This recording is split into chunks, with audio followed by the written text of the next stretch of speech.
Hey everyone, Ross McCorkle here with another episode of the Depot on 80.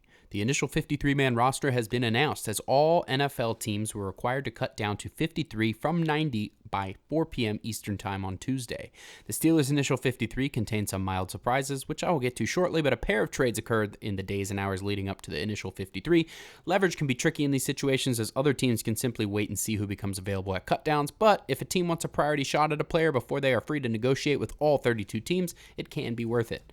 Omar Khan was able to drum up a market for a pair of Steelers offensive linemen. First, Kevin Dotson was traded over the weekend to the Los Angeles Rams. He was initially drafted in the mid to late fourth round in 2020. He started a lot of games in his time with Pittsburgh and was extremely durable, particularly last season. His play was at times great, but he was frustrating in that his consistency was lacking. His up and down play reared its ugly head on several occasions, and he was a big offender in the penalty department.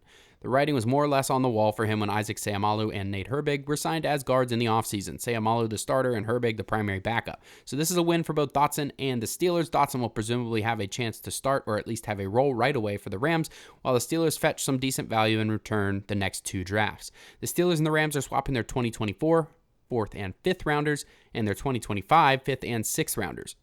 The Rams look to be a struggling unit again in 2023, so that 4th round pick in next year's draft may end up being a very high 4th, which is valuable.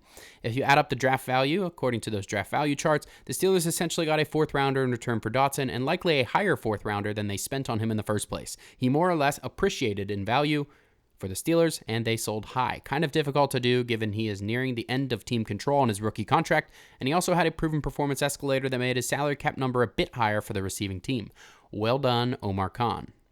Kendrick Green was then traded to the Houston Texans for a 6th rounder in return, but not until the 2025 draft, so the 6th rounder that the Steelers traded away in the Dotson deal is recouped in the Green deal.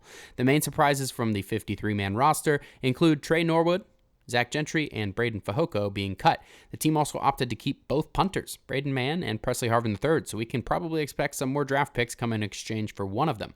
Both performed well in the preseason. When one of them gets traded, one of the aforementioned surprise cuts could be on their way back in, the most likely being Zach Gentry or possibly Rod Williams, the other cut tight end. Check out the full list on the site and stay tuned because the 53 remains fluid for at least a few more days. Let me know how you enjoyed the video on Twitter at Ross_McCorkle, and as always, visit SteelersDepot.com for your latest and greatest Steelers breaking news and analysis.